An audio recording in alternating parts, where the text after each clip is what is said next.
यीशु मसीह का धन्यवाद हो और आप सबों को जय मसीह की। आज हम जानेंगे बीज बोने वाला का दृष्टांत। यीशु मसीह ने अपने चेलों से कहा, एक बोने वाला बीज बोने निकला। बोते हुए कुछ मार्ग के किनारे गिरा और रौंदा गया और आकाश के पक्षियों ने उसे चुग लिया। कुछ चट्टान पर गिरा और उपजा, परंतु तरी ना मिलने से सूख गया। कुछ झाड़ियों के बीच में गिरा और झाड़ियों ने साथ साथ बढ़कर उसे दबा दिया। कुछ अच्छी भूमि पर गिरा और उगकर 100 गुना फल लाया। यह कहकर उसने ऊंचे शब्द से कहा, जिसके सुनने के कान हो वह सुन ले। हालेलुया।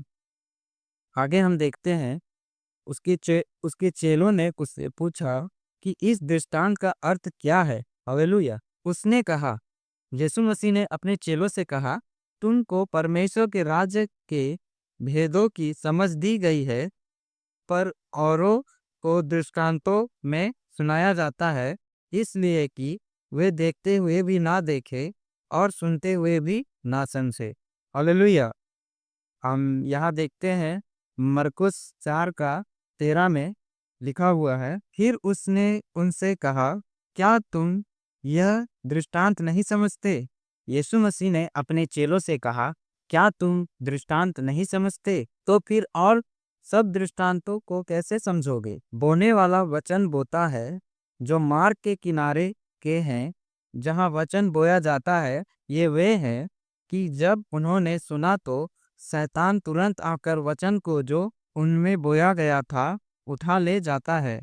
वैसे ही जो पथरीली भूमि पर बोए जाते हैं, ये वे हैं जो वचन को सुनकर तुरंत आनंद से ग्रहण कर लेते हैं, परंतु अपने भीतर जड़ ना रखने के कारण वे थोड़े ही दिनों के लिए रहते हैं। इसके बाद जब वचन के कारण उन पर कलेश या उपद्रव होता है, तो वे तुरंत ठोकर खाते हैं।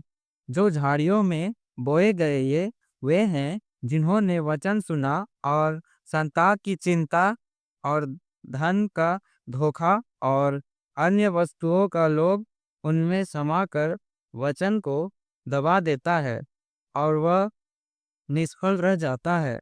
और जो कुछ भूमि में बोए गए ये वे हैं जो वचन सुनकर ग्रहण करते और फल लाते हैं, कोई 30 गुना, कोई 60 गुना और कोई 100 गुना। हालेलुया। इस वचन से हमें बहुत कुछ सीखने को मिलती है। हमें जब यहाँ पे लिखा हुआ है, परंतु अपने भीतर जड़ ना रखने के कारण वे थोड़े ही दिन के लिए रहते हैं। हमें क्या करना है? अपने में जड़ पकड़ना है। हालेलुया। ताकि हम जब कभी भी वचन सुनते हैं तो शैतान हमारे अंदर से वचन को चुरा के ना ले जाने पाए। हमें अपने हृदय रूपी पट्टी में लिख लेना है वचन को, और परमेश्वर हमें इस वचन से आशीष दे। और हम यही करना चाहते हैं कि हमें हमेशा प्रभु से प्रार्थना करते रहना चाहिए, ताकि शैतान हमारे जीवन में काम ना कर सके। हमें हमेशा प्रार्थना में बने रहना चाहिए और प्रार्थना करते रहना चाहिए, और हमें हमेशा आराधना में बने रहना चाहिए और वचन पढ़ते रहना चाहिए। और इस वचन से आप सभी को आशीष मिले। आमीन।